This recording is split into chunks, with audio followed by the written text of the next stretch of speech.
Welcome to white Moon kitchen. இன்றைக்கி நம்ம ஒரு முட்டையை சுடுதண்ணியில் வச்சு செஞ்சுருக்கோம். சூப்பராக இருக்குது. வாங்க இதை எப்படி செய்யலான்னு பார்ப்போம். ஒரு முட்டையை ஒரு சின்ன பாத்திரத்தில் இந்த மாதிரி எடுத்துக்குவோம், மஞ்சக்கரு உடையாமல். இதை கொஞ்சமாக தண்ணி வச்சு வானலில் இதை அப்படியே அதில் விட்டுடலாம்.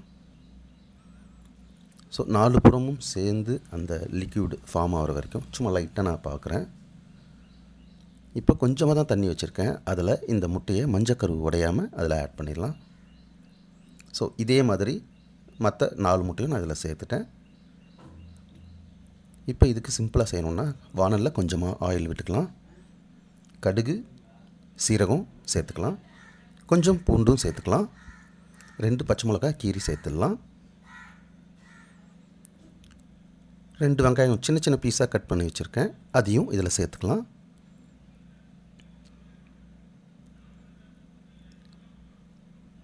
இதுக்கு 2 தக்காளி, இதுவும் சின்ன சின்ன துண்டாக கட் பண்ணி இதுவும் இதில் சேர்த்துக்கலாம்.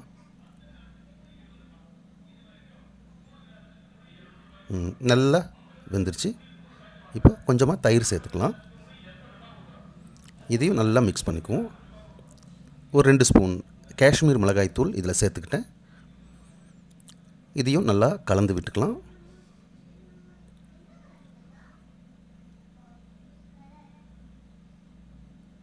ரெண்டு ஸ்பூன் நெய் இதில் சேர்த்துக்கலாம். தேவையான அளவுக்கு உப்பு இன்பிட்வீனில் கொஞ்சமாக சேர்த்துக்கிட்டேன்.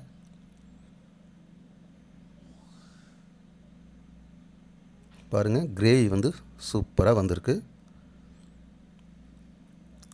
அவ்வளோதான். இதுவும் கூட நம்ம அவிச்சு வச்ச முட்டையை சேர்த்துக்கலாம்.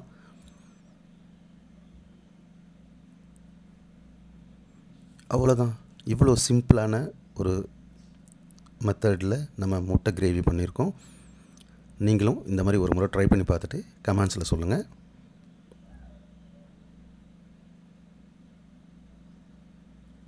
அஞ்சு நிமிஷத்தில் செய்யக்கூடிய உணவு.